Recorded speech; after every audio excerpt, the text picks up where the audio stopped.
밑에 이어서 합시다.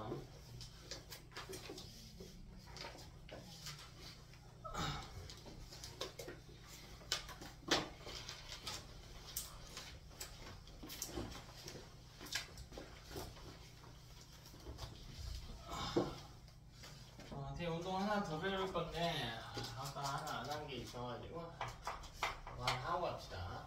자, 이번에는 이 거리와 이 계산문항에 대해서 잠깐만 다룰게요.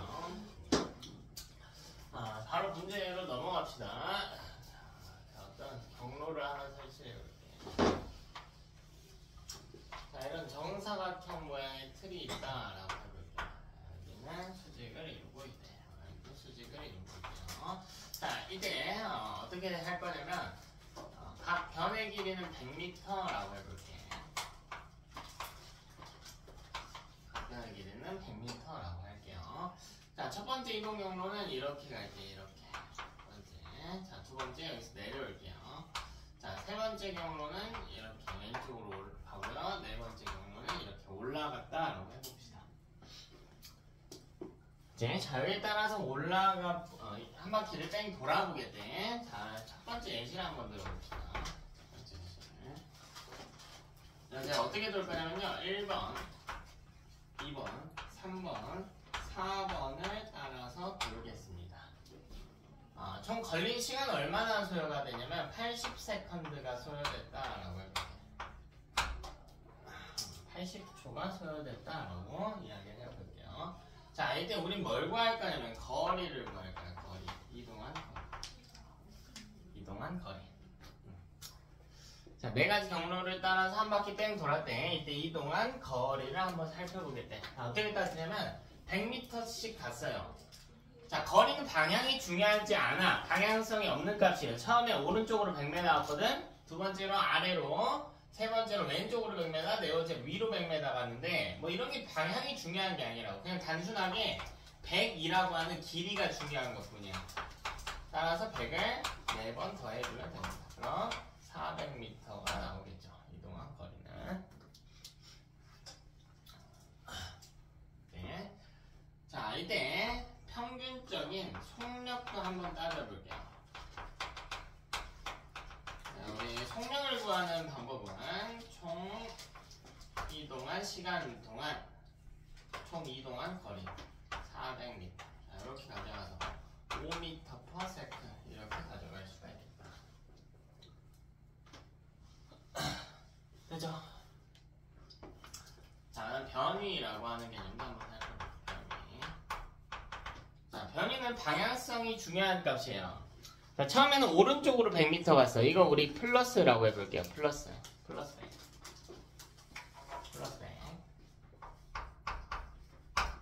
오른쪽을 플러스로 하겠대.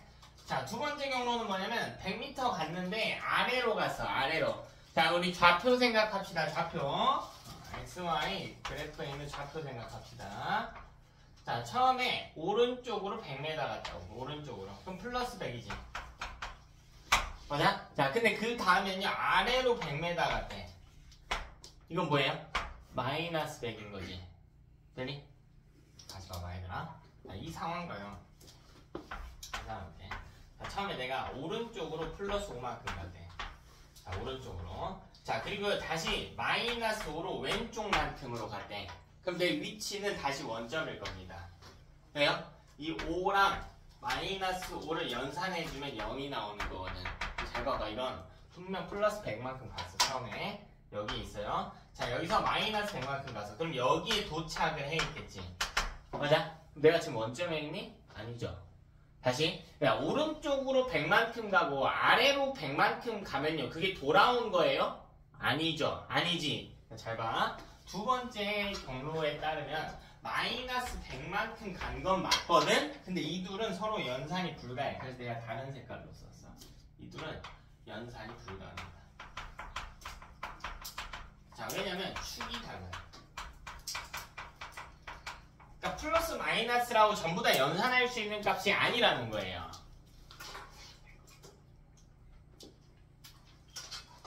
저 계산 못하나요? 네, 못합니다. 0이 아니에요. 0이 아니야. 근데 세 번째 경로가 뭐냐면 왼쪽으로 100 갔거든? 다시 해요. 여러분 왼쪽은 마이너스지. 근데 이거 x축 따라가는 거니까 처음 거랑 똑같이 빨간색으로 100이란 말이야. 그러니까 이 둘이 연산이 되는 거지. 요거랑 연산은 가능하겠죠. 그럼 빨간 글씨에 대해서는, 즉 x축에 대해서는 변이가 0이 발생한단 말이죠. 다시 마지막 경로는 올라갔어요. 플러스 100만. 요거랑 또 연산이 가능해요.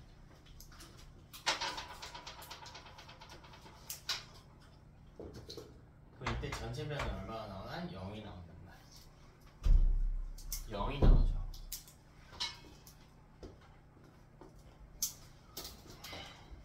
됐나? 위치 변하면 0이라고. 너 여기 한 바퀴 돌아서 제자리에 왔단 말이야. 근데 위치 변하량은 0이라고. 그래서 거리랑 변이를 측정하는 방법 어떻게 생각하면 되냐면, 거리는 이런 느낌이야. 내가 나 움직일게 라고 하면 여러분 절 계속 보는 거예요. 어떻게 움직이는지. 그럼 400m 간격 보일 거 아니야. 변이는 이런 느낌이에요. 나 움직일게 하면 여러분 눈 딱 감아버리는 거야. 내가 도착했어 라고 하면 눈 딱 뜨는 겁니다. 여러분 보기에 내가 안 움직인 것 같거든요. 제자리에 있단 말이지. 출발점과 도착점의 위치가 같기 때문에 변이는 0이다. 자, 그렇다면 우리 뭘 구할 수가 있냐면 이걸 갖고 평균적인 속도를 유추해낼 수가 있습니다. 왜? 이건 시간분에 80세컨드가 소요됐다라고 했거든. 변이는 0이거든요. 즉 0m/s. 평균 속도는 0이 되죠. 0.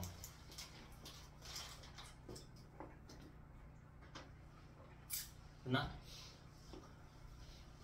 여러분이 부모님 차 타고 드라이브를 하고 어디 갔다가 드라이브를 해서 1시간 정도 해가지고 집에 도착했대. 근데 우리가 평균적인 속력이나 속도를 따질 수가 있단 말이야. 근데 여러분이 가지는 평균 속도는요 무조건 0입니다. 집으로 돌아왔거든요. 속도는 0이야. 엄마한테 가가지고 아빠랑 드라이브 했는데 평균 속도가 뭐 한 60km/h 정도 됐던 것 같아. 이건 말이 안 되는 이야기예요. 0입니다. 그건 속력의 개념이었겠지. 속력과 속도는 이렇게나 많이 차이가 난다. 방향이 변화하는 경우에는. 자, 한 가지만 더 예시를 들어봅시다. 이번에 경로를 어떻게 운동할 거냐면 1번에서 2번까지만 갈게. 자, 걸린 시간은 뭐 20초 정도 소요됐다라고 합시다. 20초가 소요됐다라고 합시다. 자, 1, 2번 경로만 따라서 갈게. 1, 2번 경로만 따라서. 자, 그럼 어떻게 해야 되냐면 처음에 거리 먼저 봅시다. 거리. 자, 거리는요 100 플러스 100이에요. 200이겠죠. 자, 그 다음 속력이라고 하는 게 평균 속력 20분에 200이기 때문에 10m/s가 되겠다. 자, 그럼 변이 볼까요? 변이. 그럼 변이는 어떤가? 자, 처음에 오른쪽으로 100. 빨간색 플러스. 자, 그리고 왼쪽으로 마이너스 100.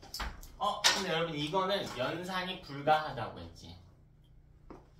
연산이 불가하다고. 왜? 축이 다르기 때문에. 그럼 변이를 못 구하나요? 아니, 구할 수 있죠. 일부 경우에는 구할 수 있어요. 자, 어떻게 구하게 되냐면 변이의 정의를 이용하면 돼. 변이는 출발점과 도착점의 최단 경로의 길이와 방향을 나타내거든요. 자, 봐봐. 여기가 출발점이죠. 여기가 도착점이겠지. 최단 경로, 이거 뭐예요? 내가 왜 일부 경우에 구할 수 있다고 하는지 봐봐. 이거 직각이거든. 이 빗변의 길이 구하는 거라고. 이 정도는 구할 수 있잖아. 피타고라스 정도 쓴다면. 이 길이를 x라고 했을 때 이 경우에는 변이를 어떻게 푸냐. x제곱은 100의 제곱 플러스 100의 제곱이다. 이렇게 해서는 풀 수가 있겠죠. 직각의 경우에 그냥 간단한 피타고라스 정도는 쓸 수 있다고. 개념을 이용한다면 따라서 이 값이 2만이 나오겠구나. x제곱이 2만이 나오겠구나. 그치? 자, 그럼 이때 변이 x라고 하는 이 값은 100루트 2가 되겠네요.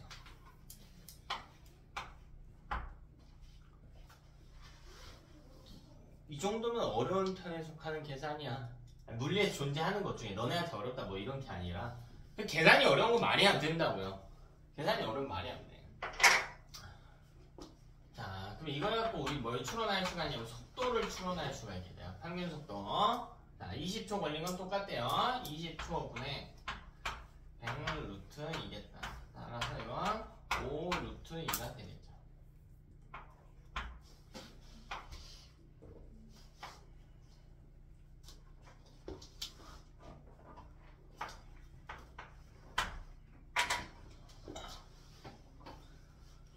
그래서 우리 아까 했던 이 변이, 거리의 개념을 다시 한번 살펴봤고요. 추가적으로 플러스 마이너스라고 하는 것뿐만 아니라 우리가 축도 좀 따져야 되겠다. 축이 다르면 연산이 불가하구나 라고 하는 개념도 같이 한번 따져봤습니다. 무조건 플러스 마이너스만 따질 게 아니고 축도 같이 봐야 되겠다. 자, 이 내용을 일부 도입해서 마지막 운동 하겠습니다. 마지막 운동. 자, 뭐냐면 수평면으로 던진 물체의 운동입니다.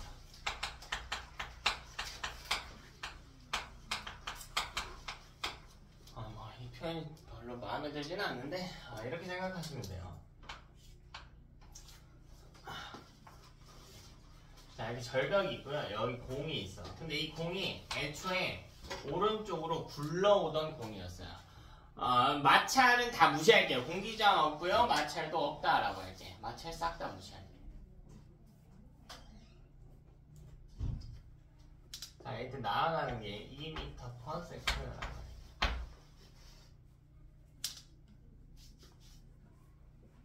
안 빠르게 2m/s다. 뭐 2든 말든 상관없어요. 뭐 2여도 되고 3이어도 되고 중요한 숫자는 아니야. 자, 그럼 이 공이 앞으로 어떻게 될지 예측을 해보자.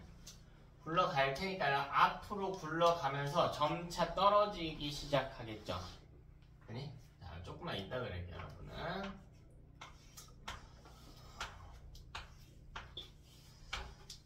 자, 이렇게 가는데 조금만 이따 그럴게요, 조금만.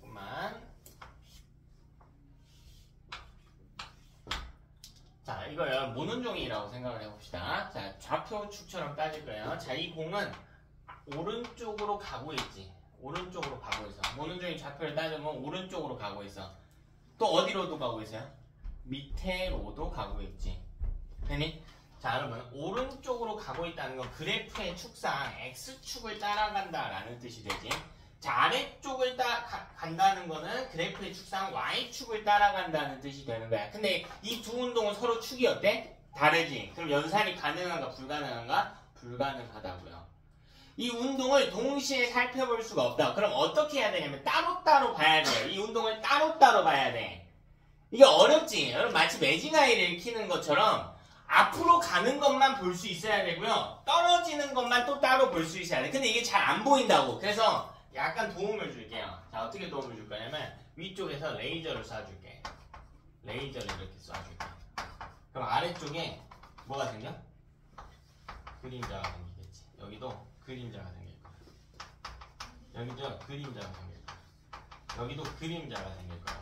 됐나? 자, 이게 첫 번째 그림자, 두 번째, 세 번째, 네 번째 그림자란 말이에요. 여러분 이 그림자를 새로운 공으로 생각해봐. 이 그림자는 낙하하니? 낙하하지 않죠? 어디로만 가요?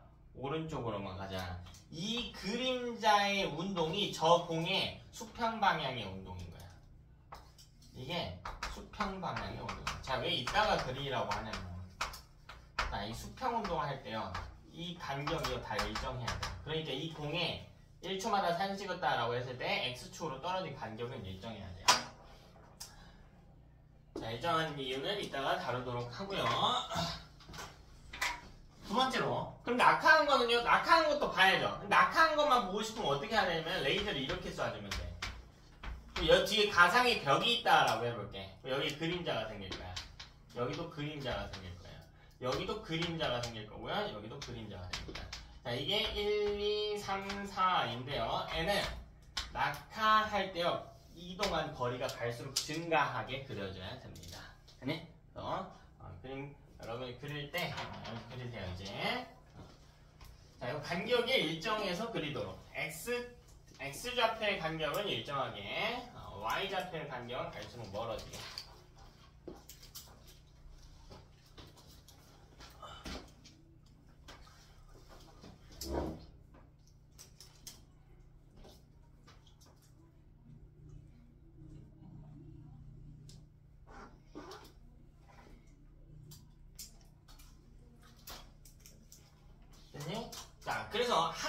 운동이지만 우린 분명 하나의 운동이지만 두 개의 운동으로 나눠서 해석할 수 있으셔야겠다.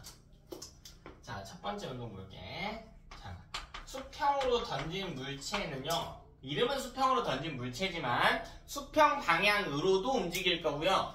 떨어지는 방향, 이건 연직 방향이라고 그래. 지면과 수직인 방향, 연직 방향으로도 움직일 거야. 그 두 가지 운동을 따로 분석을 할 겁니다.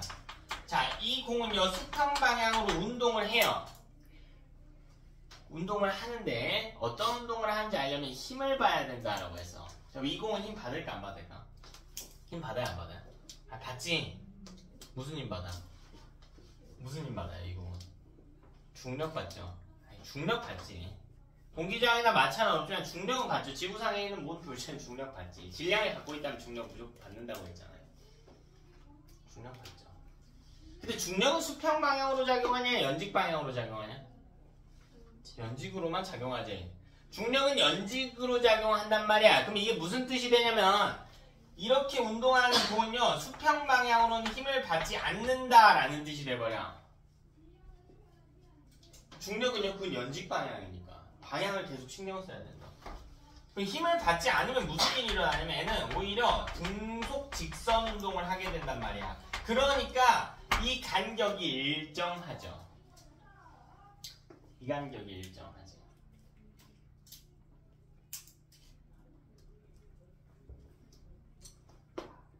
그럼 연직 방향으로는 어떤 힘을 받나?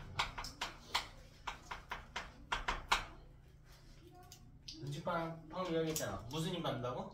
중력 받는다. 근데 중력만 받는다고요. 중력만 받는다고. 중력만 받는다고요. 중력만 받는다고.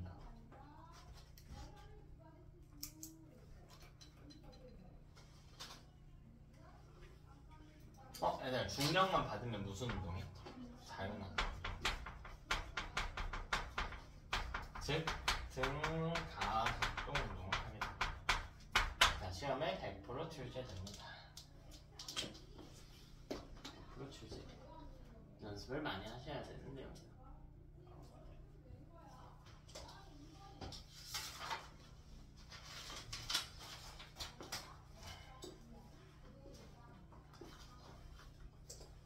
자, 이렇게 해놓고요. 몇 가지 운동을 비교하겠습니다.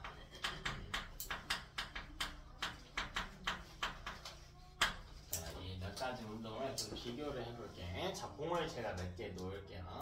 자, 여기 A라고 하는 공을 놓을게. A라고.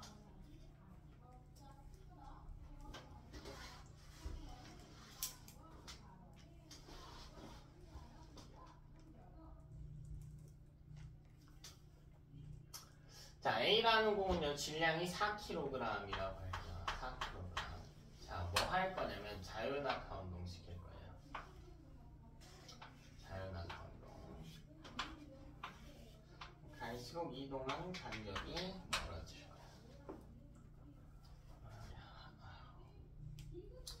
자, A는 지금 무슨 운동하고 있어요? 자유낙하 운동하고 있어. 어떤 방향으로? 연직 방향으로. A는 수평으로는 운동해야 안 해요? 안 하죠. 됐나? 아, 그러면 이 A라고 하는 것은 자유낙하인데 다시 한번 분석을 해봅시다. 자유낙하는 수평으로는 운동하지 않아. 연직으로는 자유낙하 운동을 실시하고 있습니다. 그죠? 자, 그 다음 수평면으로 던진 물체의 운동도 같이 비교할게. B라고 하는 공 줄게. 자, 잘 봐. 자, B는요 3kg이라고 할까요? 3kg이라고 합시다. 3kg이라고 합시다.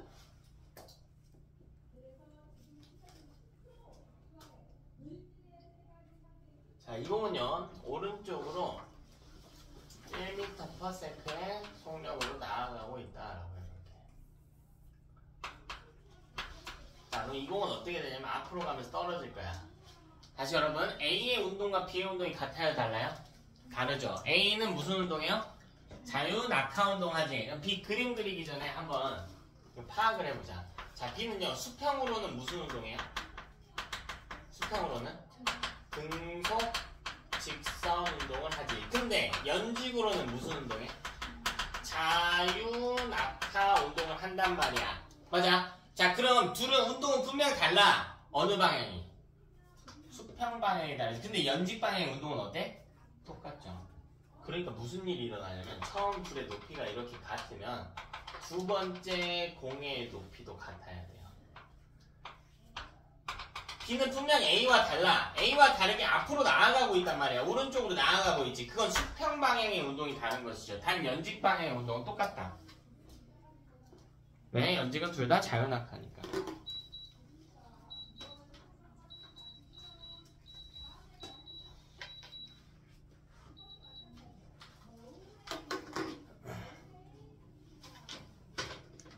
아니, 자, 기왕 한 김에 C도 하나 가져놓읍시다. C. 자, C는 5kg이라고 할까요? 5kg. 자, 얘는요, 오른쪽으로 또 나아간대.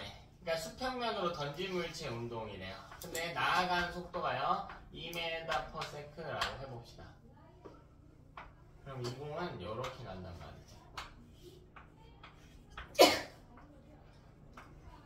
자, B보다 오른쪽으로 나아가는 속력이 더 빨라. 즉, 수평 속도는 B보다 빠릅니다. 근데 어쨌든 애도 연직으로 무슨 운동한다고요? 연직으로 무슨 운동해? 자유 낙하 운동을 한다고.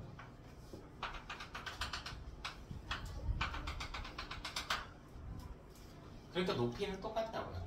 이게 무슨 말이냐면 내가 공기장 없다고 해볼게요. 자, 제가 분필을 이렇게 툭 놓으면 이 분필은 무슨 운동을 해? 자유 낙하 운동하지. 여러분, 제가 이 분필한테 해준 게 있나요? 없죠. 이 분필은 뭐 때문에 자유 낙하 운동할 수 있니? 중력 때문에 할 수 있는 뿐이잖아. 이번엔 뭐 할 거야? 내가 이 분필을 앞으로 툭 밀어볼게. 그러면 툭 밀어도 똑같이 이렇게 앞으로 가면 떨어진단 말이지. 자, 이번엔 내가 분필한테 뭐 해줬나요? 해줬지. 분명히 뭐 해줬어요? 앞으로 밀어줬지. 처음에는 앞으로 밀어줬단 말이야. 근데 그건 어느 방향으로 해준 것뿐이야? 수평 방향으로 해준 것뿐이지. 그럼 낙하하는 건 이것도 누구 때문인 거야? 중력 때문인 거지. 그러니까 낙하하는 건 둘 다 자유 낙하 운동으로 똑같은 거라고. 그래서 앞으로 얼마나 빠르게 밀던 그건 중요하지 않다고. 연직 방향의 운동은 똑같다고요. 정리합시다. 자, 여러분 먼저 비교할 거야. 자, 첫 번째로 뭐 비교할 거냐면 수평 속력 비교할 거야. 이건 누가 빠릅니까? 수평 속력은요, 당연히 C, B, A 순이겠지. 수평 속력은 수평 방향으로 C가 제일 빠르죠. 근데 연직 속력은 어때요? 연직 속력은 어때? 연직 속력은 똑같지. A, C. 문제에서 그냥 이렇게 물어볼 때요. 그럼 그냥 속력, 이 그냥 속력은요, 전체 속력이에요. 우리는 이걸 연산할 수가 없다니까요. 수평방향 속력하고 연직방향 속력을 동시에 생각해야 되는데 축이 다르니까 연산은 불가한 게 맞아.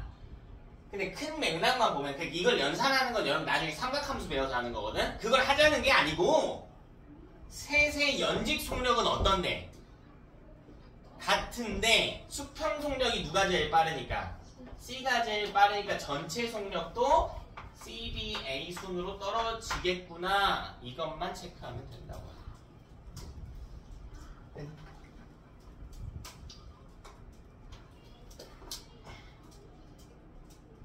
자, 다음. 자, 이번에 뭐 볼 거냐면요, 수평 방향의 가속도를 살펴볼까요? 뭐 이걸 묻지는 않는데 사실 따져봅시다. 수평 방향의 가속도는 누가 제일 클까? 자, 하나씩 생각해봐. A는, 자, 하나씩 생각해. A는 수평 방향의 가속도가 얼마일까? 0입니까? 확실해요? 왜 0이죠? 뭐가 변하지 않았어? 속도가 변화하지 않았지. 자, 여러분 여기서 실수하는 것들, 대답을 이렇게 하는 경우에서 A는 멈춰 있으니까요. 아니지. 그다음 멈춰가 중요할까? 뒤에 있었어가 중요할까? 있었어가 중요하지. 저게 무슨 말인지 알겠어? 내가 지금 묻고 있는 건 속도가 아니란 말이야. 멈춰라고 하는 표현은 속도가 0이라는 표현이지. 근데 있었다는 뭐야? 계속 멈춰 있었다라고 하는 건 계속 멈춰 있었다는 거야. 계속 처음도 0이고 나중도 0이라는 건 속도가 어떻게 됐다고? 변화하지는 않았다고. 그래서 가속도가 0인 거죠. B랑 C는 B부터 볼까요? B의 가속도는 얼마일까? 0이지. 수평방향 가속도는 0이죠. 왜? B는 수평방향으로 무슨 운동해? 등속직선 운동한. 속도는 있지만 가속도는 0이죠. 그러니까 수평가속도는 셋이 똑같아. 모두 얼마로? 모두 0. 모두 0으로 똑같은 거지. 그렇다면 연직 방향의 가속도도 살펴볼까? 근데 셋은 연직 방향으로 무슨 운동이야? 셋 다? 자연낙하 운동 하는 것 뿐이야. 그럼 자연낙하 운동의 가속도는 얼마입니까? 9.8로 고정. 질량이 커지면 가속도는 상관없죠. 질량과 관계없이 똑같이 A, B, C 모두 똑같이. 질량과 관계없이 모두 G로 동일합니다. 자, G가 중력 가속도 상수고요. 지구상에서 G 값이 실제로 9.8인 거였죠.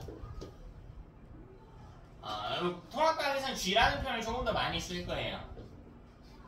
근데 뭐 문제마다 G를 9.8이 아닌 10으로 주기도 할 거야. 왜? 계산하기 편하라고. 그래서 G라고 하는 기호로 더 많이 쓸 겁니다. 그렇다면 셋의 가속도는 어떨까? 가속도는 어떨까? 이 셋의 그냥 가속도는요? 전체 가속도는? 당연히 똑같겠지. 가속도는 똑같은 거야, 여러분. 셋의 가속도는 똑같은 거예요. 수평방향 가속도 똑같고요. 연직방향 가속도 똑같으니까 가속도는 똑같은 겁니다.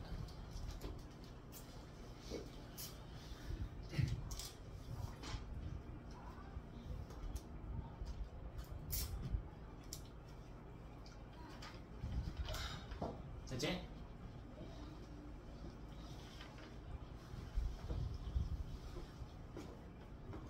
자, 그럼 마지막으로 이것도 한번 해볼까? 자, 그럼 공에 작용하는 힘도 한번 보겠습니다.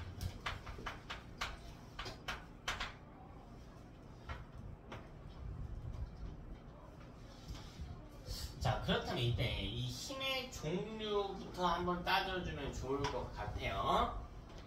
힘의 종류부터 따져주면 좋을 것 같아요. 그럼 이 세 공에 작용하는 힘은 모두 다 뭐야?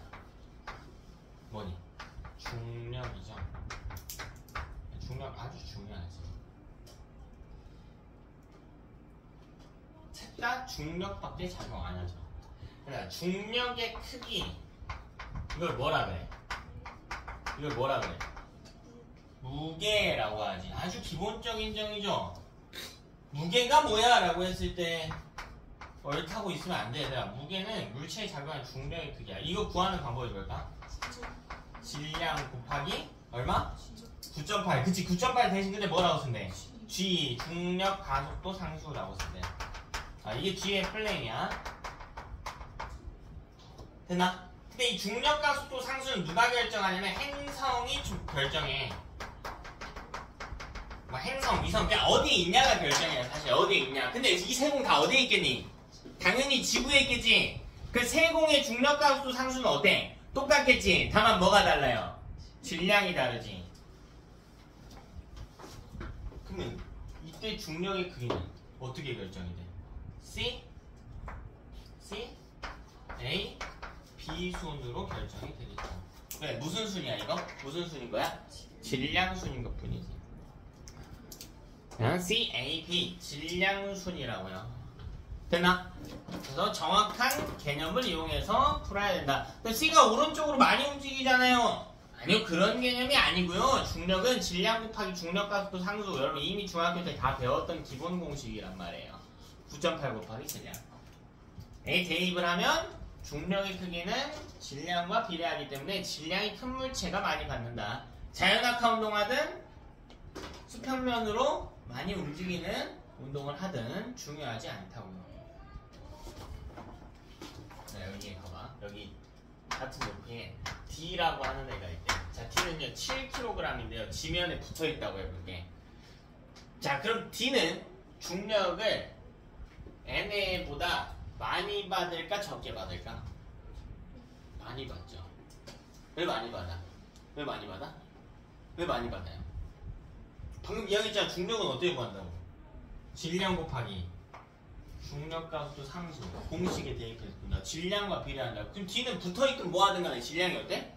크니까. 질량이 크니까 중력을 많이 받는다고. 근데 여기서 혼동이 올 수는 있어요. 왜 혼동이 올 수가 있냐면 선생님 D는 근데 중력을 받았는데 낙하를 안 하잖아요. D가 낙하를 안 하는 이유는 여기까지 여러분이 알라는 게 아니야. 이렇게 중력을 받거든요. 근데 사실 이게 좀 이상하죠. 공중에 떠있는 물체는요 중력을 받으면 아래로 낙하한단 말이야. 근데 이 물체가 어딘가에 닿는 순간, 면에 닿는 순간 낙하를 더 이상 하지 않게 되지. 아래쪽으로 속력이 더 이상 붙지 않게 되죠. 이게 무슨 말이냐면 실제로 왜 이렇게 되냐면요, 어느 면에 붙어 있으면은 수직항력이라고 하는 힘이 발생해서요 중력을 상쇄시켜요. 근데 너네 이런 내용까지 알 수 있어 없어? 당연히 없지. 이 세상에 존재하는 모든 힘을 어떻게 알아? 그래서 제가 뭐라고 하냐면 이런 예외적인 것들까지 여러분이 생각할 수 없으니까 상황을 생각하는 게 아니고요, 특정 상황을 떠올리는 게 아니고 정의를 생각하라고. 계속 정의와 공식만을 생각해서 따진다고요. 그래야 예외 없이 적용이 가능하다고. 아, 중력의 크기는 질량 곱하기 중력 가속도 상수니까 질량이 크다면 중력이 크구나. 이제 잘 이해를 했으려나 모르겠습니다. 여러분 복습 많이 하셔야 되는 내용입니다. 집 가서 그래프도 그려보고 정의도 다시 곱씹어 보고 예시도 다시 풀어보고 해야 돼. 그래서 제가 숙제를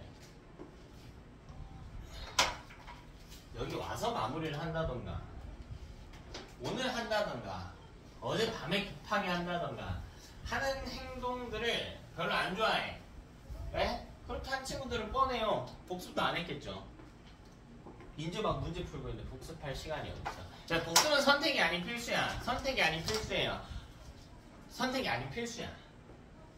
복습도 과제의 일부고요. 여러분이 해야 될 최소한의 책임감이야. 책임감. 공짜로 학원 다니는 거 아니죠? 학원비 비쌉니다. 나중에 자식 나와 학원 어떻게 보낼까 고민이 많은데 학원비 비싸요. 여러분도 최소한의 책임감을 다 해야 돼. 자, 그럼 상황을 제가 안 그려도 돼. 한번 눈으로만 보세요. 일부 사례를 한번 대입을 해보세요. 자, 어느 절벽 끝에 서가지고요. 제가 활을 하나 들고 있을게요. 화살 끼워가지고. 자, 그럼 반대쪽에는요, 뭐 할 거냐면 여기에다가 공을 하나 놓을게요. 너가 잡고 있다 라고 할게. 자, 이 둘 사이 거리는 가깝든 멀든 중요하지 않습니다. 전혀 안 중요해요. 자, 뭐 할 거냐면요, 옆에서 신호를 줄게요. 신호탄을 빵 하고 쏠게요. 자, 빵 소리와 동시에 완전 기계처럼 이 사람은 하이 시위를 잡았다가 탁 놓을 거야. 땅 하자마자 놓을 거야. 자, 그리고 이 공도요, 누가 잡고 있다가 확 떨어뜨릴 겁니다. 자, 그래서 뭐 할 거냐면 이 화살로 공을 맞출 거예요. 화살로 공을 맞출 거야. 자, 이때 이 사람의 선택지는 자, 위쪽으로 활을 쏘는 방법 A가 있을 거고, 자, 이 공과 같은 높이로 쏘는 방법이 있을 거고요, 공보다 살짝 아래쪽으로 쏘는 방법이 있을 거야. 세 가지 방법이 있겠지. 주야, 어디로 쏘겠니? 너라면 맞추려고 해. 어디로 쏘겠니? B로 쏜다. 자, B로 쏜다. 같은 의견이다. 혹시 B로 쏜다. 더 없니? 더 없어요? 자, A다. 나는 A다. A다. C다. 의견이 없으면 C야? 너 뭐야, 넌? 넌 B야? 자, 다시 B다. A다. 왜 의견이 없니? 의견이 있어야지. C다. 없어? 윤서야, 뭔데 너는? 뭔데? 응? A야. 다음 각자의 과학적인 이유가 있어야 돼요. 과학적인 이유가. 자, 정답은 B입니다. B예요. 자, 그러면 이 공은 무슨 운동이에요? 자연학과 운동하죠, 연집으로. 자, 그럼 맞추려면 애랑 높이가 어때야 돼? 같아야 되겠지? 그럼 애도 연직으로 무슨 운동해야 돼요? 자연학과 운동 시켜야 돼. 자, 근데 낙하하는 처음 속력도 둘이 같아야겠지. 얼마로 같아야 돼요? 0으로 같아야지. 처음 연직 속력이 둘 다 똑같이 0이고요. 자연학과 운동을 실시하면 돼. 근데 만약 C로 쏘면 무슨 일이 일어나냐? 어차피 A로 쏘든 B로 쏘든 쏘든 자유낙하 운동은 일어날 거야. 왜? 무슨 힘 받으니까? 중력을 받으니까. 근데 애는 처음에 낙하하는 속도가 얼마였어? 0이었지. 그럼 애도 자유낙하 운동 할 건데 처음에 낙하하는 속도가 얼마였어야 돼? 0이었어야 만날 수 있겠죠. 근데 A로 쏘면 처음에 낙하하는 속도가 0이니? 아니, 오히려 상승하고 있죠. 그러니까 못 만나요. A로 쏘면은 항상 공보다 위쪽에 있게 돼. C로 쏘면은요, 처음에 낙하하는 속도가 0이에요? 아니, 이미 낙하하는 속도가 부여된 상태지. 여기서 중력을 받은 C로 쏘면 이렇게 쏜다고. 못 만나요. 못 만나. B로 쏴요. B로 쏴야. 그래서 자, 이 내용을 그대로 대입하는 거라고요. B공을 여기다 갖다 놔봐. 수평면으로 밀기만 해도 이렇게 만난다니까. 이렇게 만난다고. 연지구는 어차피 자연낙하 운동이 실시되기 때문에. 그쵸? 시간 관계상 계산 문제 하나 하고 간단한 개념 조금 다루고요. 마무리할게요.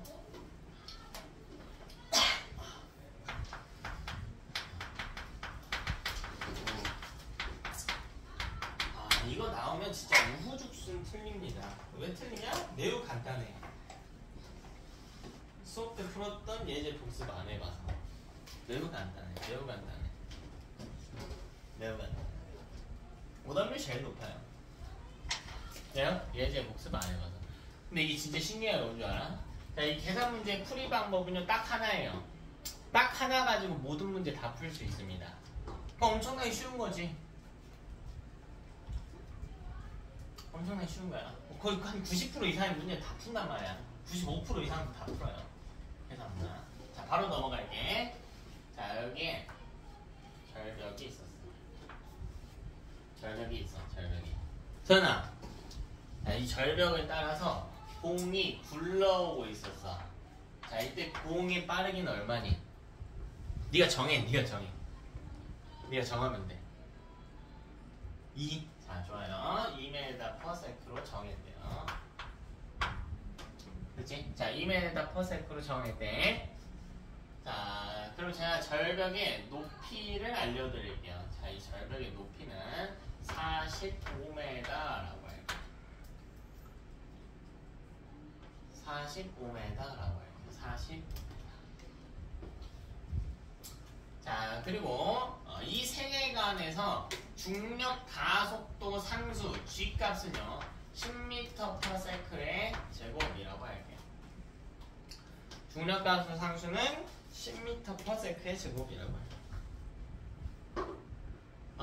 실제 지구는 9.8이에요.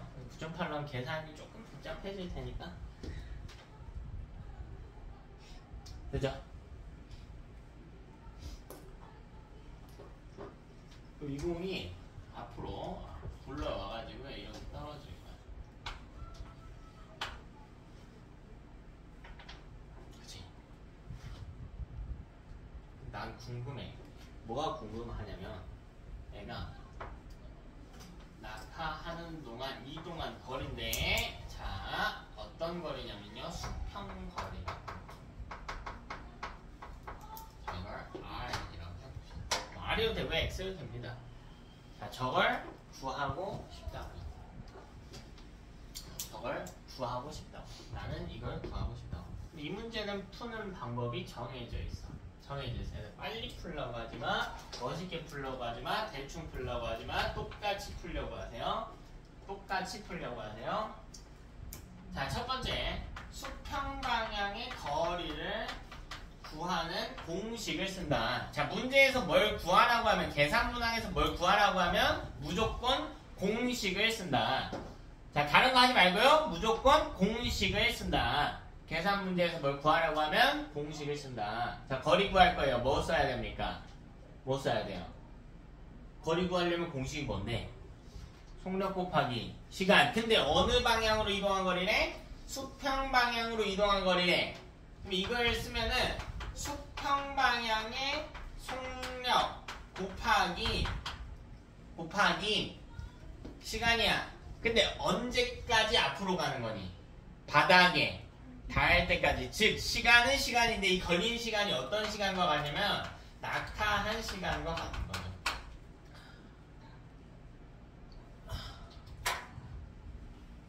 다시 이걸 밑에다가 써봅시다.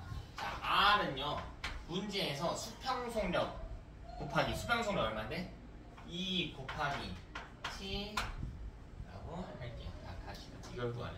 즉 사실 이 문제는 수평거리를 구하라는 문제가 아니죠. 본질은 뭘 구하라는 겁니까? 낙하시간을 구하라는 문제지. 낙하시간을 구하라는 문제야. 거기다 수평속력 곱해주기만 하면 되는 거거든. 자, 지금 우리 어떤 축에 대해서 메인으로 다루고 있었냐면 수평방향의 축에 대해서 다루고 있었거든.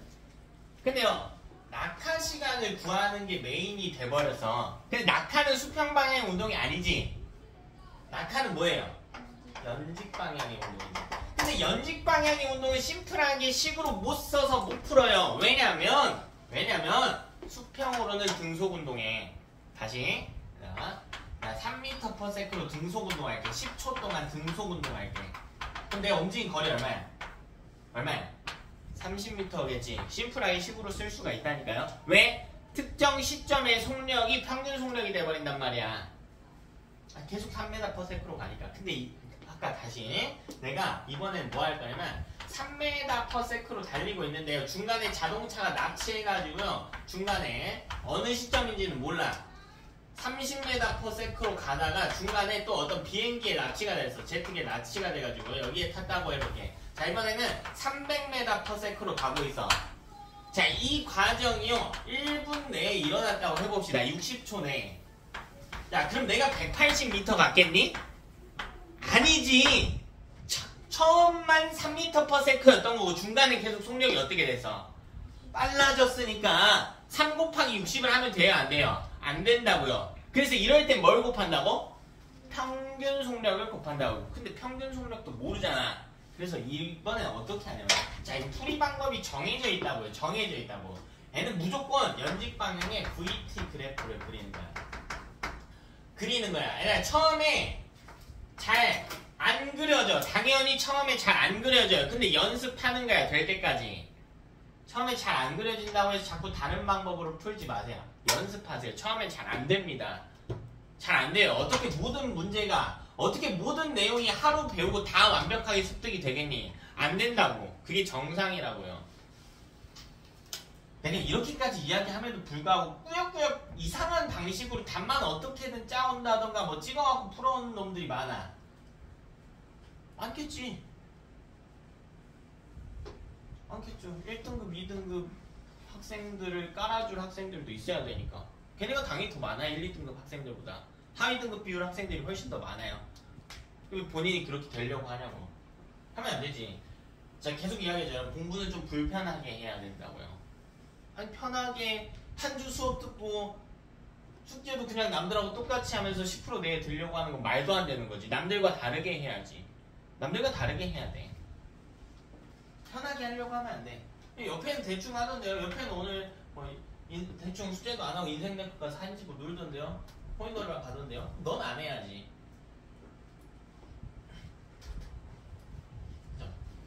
남들하고 다르게 불편하게 하려고 해라. 정확하게 하려고 해라. 정확하게. 자, 두 번째. 자, 얘는 풀이 방식 정해져 있다고요. 첫 번째 수평거리 공식 쓰고요. 두 번째 연직 방향의 VT 그래프를 그려라. VT 그래프. 다른 그래프도 아니고 VT 그래프, 즉 속도, 시간이 나타난 그래프를 선택을 했습니다. 자, 왜냐면 여러분 다시 그래프 필기했던 거 한번 보시면 앞으로 넘어가서 그래프 4종 필기했죠. 자, VT 그래프는요 다른 그래프랑 다르게 밑넓이도 의미를 가지고 기울기도 의미를 가져요. 정보가 제일 많아. X축에 시간 있고요. Y축에 속도 있죠. 기울기는 뭐 의미해야 돼? 가속도면 Y축 뭐 의미해야 돼요? 변위까지 이야기한대. 즉 4가지 정보가 남겨져 있기 때문에 VT 그래프를 선택하는 겁니다. 되니? 자, 그럼 이걸 그려야지. 근데 연직 방향으로 VT 그래프 그리는데 이건 무슨 운동이에요? 연직 방향 어차피 무슨 운동이야? 자유낙하 운동의 시간, 속도 그래프 그리는 거라. 너네 이미 그렸단 말이야. 3단원에서. 아니 물론 3단원에서 시간, 속도가 아닌 뭘로 그렸니? 시간, 속, 력으로 그렸죠? 근데 속도랑 똑같다니까. 왜 연직으로 운동하는 동안 운동 방향 바뀌어 안 바뀌어? 안 바뀌니까 자유낙하 운동에서는 똑같은 그래프인 거야. 어떻게 그려졌었냐면 이렇게 그려졌단 말이야. 처음 속도 0이고요 기울기 일정한 기울기 가속도니까. 그럼 이때 이 그래프의 기울기가 의미하는 게 G라고요. G. 기울기가 의미하는 게 G예요. G. 가속도. 자, 낙하 시간 모르죠. 낙하 시간 모르지. 자, T야. T. 자, 언제까지 낙하했는지 몰라. 그냥 임의의 시간 T 값을 잡아보자고요. 자, 그럼 여러분 이때 중요한 거. 자, 우리 민넓이도 사용을 할 거예요. 민넓이를 왜 사용하는지부터 볼까요? 민넓이. 그럼 이 그래프의 민넓이가 의미하는 거 뭐니? 연직 방향으로 발생한 변위죠. 변위. 자, 변위야. 근데 우린 연직 방향의 변위를 알고 있어. 얼마라고? 여기가 얼마라고? 여기가 얼마라고? 45라고. 즉, 이 그래프와 x축이 감싼 이 면적이 45고요. 이걸 변수로 풀어낸다면 변수를 구할 수가 있게 될 거란 말이야. 그럼 이 그래프의 민넓이가 45인 건 알겠어. 그 삼각형 넓이 구하자고요. 삼각형 넓이는 2분의 1 곱하기 삼각형 넓이 x축 얼마래? x값 얼마래? t래. 근데 왜 이거 더 이상 식 못 쓰죠? 왜 못 써요? 높이를 모르니까. 근데 높이를 구할 수가 있지. n은 원점을 지나고요. 기울기가 g인 1차 함수란 말이야. 이때 x값이 t라면 y값이 얼마니? gt죠. gt지. 원점을 지나고요. 그래프의 기울기가 g고 x값이 t라면 이때 y값은 gt라고. 높이가 gt가 되는 거. gt. 그래서 사실 이걸 공식화해서 쓰기도 해요. 2분의 1 gt 제곱이 높이에요. h. 이걸 공식화하기도 해요. 근데 공식화할 필요 없고요. 이 공식 굳이 안 해도 돼요. 추론하는 게 가능하니까. 이건 필수 공식은 아니야.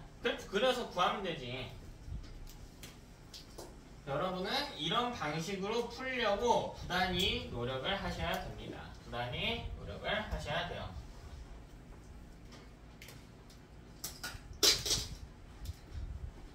대부분 안 합니다. 다시 풀어볼까요? 근데 우리 뭘 알고 있죠? g가 얼마인 걸 알고 있어? 10. 그럼 대입만 하면 되지. 5t제곱이 45네. 아, 그럼 구했네. t가 얼마라고? t가 얼마라고? t제곱이 9니까 t는 3이지. 이걸 어떻게 해주면 돼? 앞에다가 대입만 해주면 되네. 그럼 R은 6m라는 결론에 도달할 수 있게 되겠지.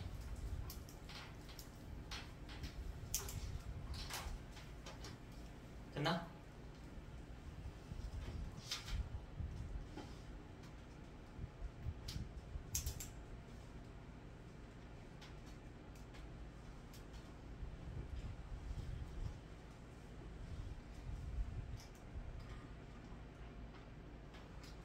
계산 문항은 수평면을 던진 물체 계산 문항은 푸는 방법이 정해져 있다. 자, 첫 번째 수평거리는 수평속력 곱하기 낙하시간. 두 번째 연직 VT 그래프를 이용해서 그래프의 기울기, 민넓이까지 이용한 식을 세운다. 여기다가 대입을 해준다. 해주면 끝입니다. 됐니? 자, 연습 많이 하세요. 자, 시간 관계상 예시 많이 못 풀어드리는데 연습 많이 하세요.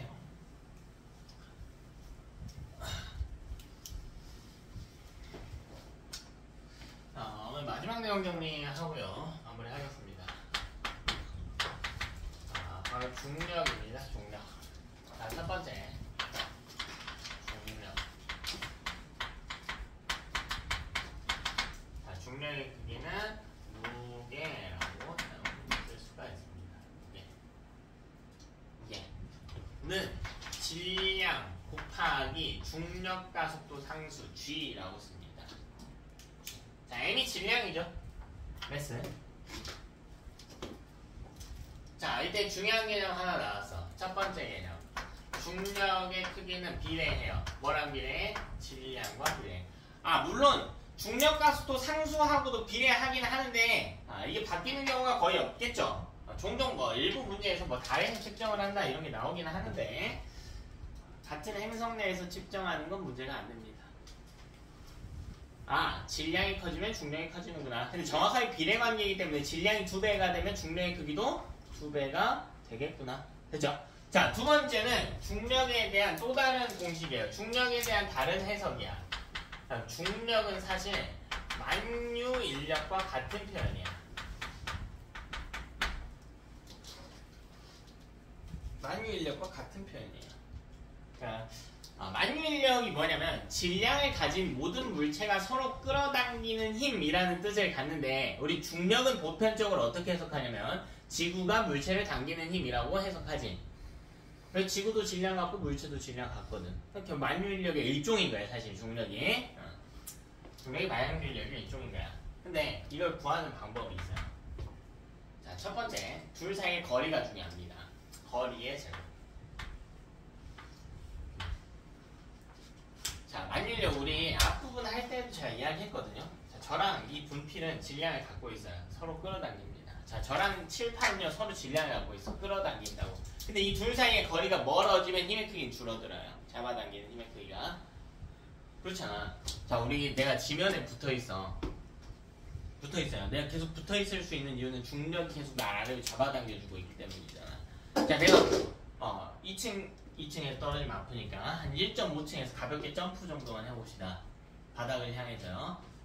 난 공중에 날아오를 것 같았는데 바닥으로 끌어당긴단 말이지. 중력이 충분히 작용을 하고 있단 말이야. 아래쪽으로 속력이 발생하고 있으니까요. 근데 우주선 타고 우주비행사가 가봅시다. 지구 쪽으로 끌려오니? 아니죠. 중력의 크기가 줄어들고 있어. 왜? 지구가 어떻게 됐으니까? 멀어졌기 때문이야.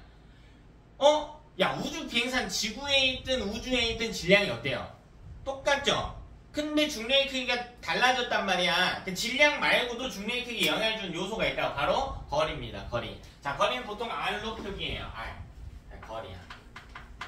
자, 그리고 당연히 질량과도 비례하겠지. 이걸 식으로 어떻게 쓰냐면 M1 곱하기 M2 이렇게 써요. 자, 이거는 1번 물체의 질량 곱하기 2번 물체의 질량이라는 뜻이야. 질량의 곱이라는 뜻이야. 여기 이미 중력과 비례한다는 것도 포함이 되어 있는 거야. 그리고 이 앞에 그냥 상수값이 G는 만유 인력의 상수.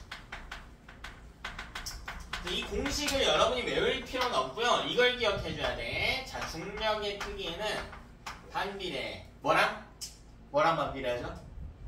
거리의 제곱과 반비례하죠. 그럼 거리랑 반비례하지 않아. 거리의 제곱과 반비례해요.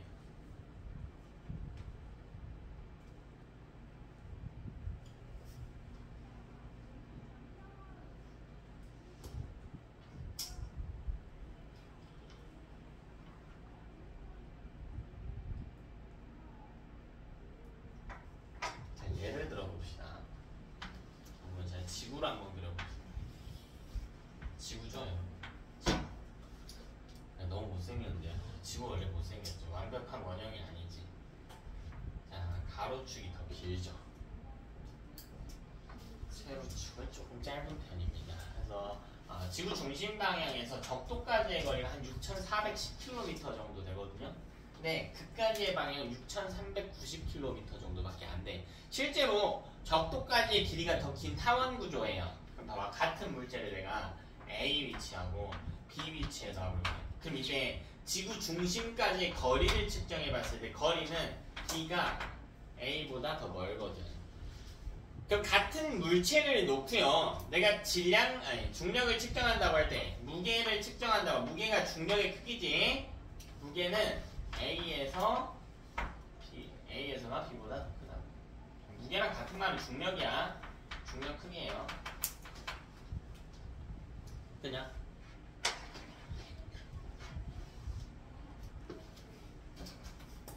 뭐 예를 들어서 이런 거죠. 내가 금을 사다가 팔라고 그래요. 살 때는 어디서 사야 될까? A랑 B 중에 어디서 사야 되죠? B에서 사야지. 가볍게 측정될 거 아니야. 무게를 쟀을 때. 팔 때는 A에서 팔아야죠. 갖고 있는 것보다 무겁게 측정이 되겠지. 뭐 실제로는 그 저울들이 반영이 다 되어 있고요. 이론상 그렇다는 겁니다. 이때 약간 주의할 사항이 있어요. 예를 들면 이 지면 근처에 시험들이 있어. 자유낙하 따위의 시험들. 이것도 보면요. 자, 여기에서 공이 이렇게 떨어지고 자, 갈수록 지면과 어떻게 돼? 갈수록 지면과 어떻게 되니? 가까워지지. 자, 이때는 거리를 무시합니다. 그래서 자유낙하 운동, 그럼 애도 지면과 가까우니까 갈수록 받는 힘이 커지는 거군요. 아니에요. 똑같아요. 얘는 무시합니다. 이 정도 수치는 너무 사소해. 지구 중심까지의 거리로 놓고 봤을 때는 너무 사소해서요. 그 조금은 차이 있는 거 아닌가요? 아니, 조금도 없다고 생각하시면 돼요. 완전히 똑같은 정도입니다. 완전히 똑같은 정도. 거리를 무시한다. 오로지 질량만. 이런 것들은 오로지 질량만 고려한다. 중력을 따질 때 오로지 질량만 고려해준다.